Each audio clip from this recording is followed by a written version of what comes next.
Israel-Iran War News Live Update.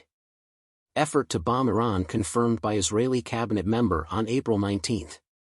The world knows that Israel is not a sucker, and Iran got the message, according to Israeli Transportation Minister Miri Regev. Miri Regev, Israel's Minister of Transportation, admitted on Saturday that Israel was responsible for the April 19 strike that destroyed portions of the Islamic regime's Shakari airbase near Isfahan.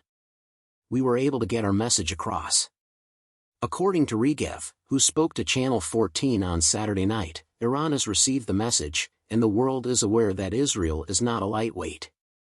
As part of its strategy of ambiguity, the Jewish state normally avoids confirming attacks, but Regev is the first Israeli official to do so.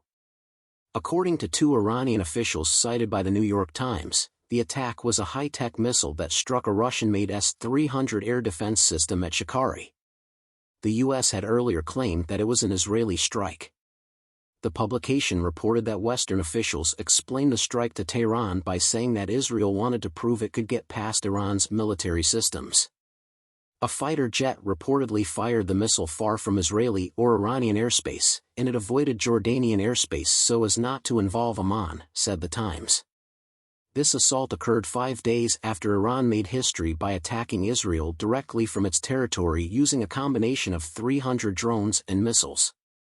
Joint operations involving Israel, the U.S., Britain, and a number of Arab neighbors were successful in shooting down 99% of the threats, according to the Israel Defense Forces. The Iranian capital said the strike was revenge for an attack on April 1 that killed a senior Iranian officer in Damascus.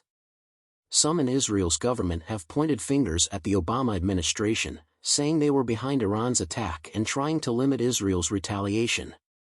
Ohad Tal, a member of the Religious Zionism Party in the Knesset, told JNS on the fringes of the Conservative Political Action Conference, CPAC, Hungary 2024, that's not supporting Israel when President Joe Biden called Israeli Prime Minister Benjamin Netanyahu to inform him that the United States would not back a response to Iran's unprecedented attack on Israel. So, I believe we are facing an issue, he continued. After years of using proxies, Iran launched its first-ever direct strike on Israel. They did this in part because they realized the Trump administration would not back them.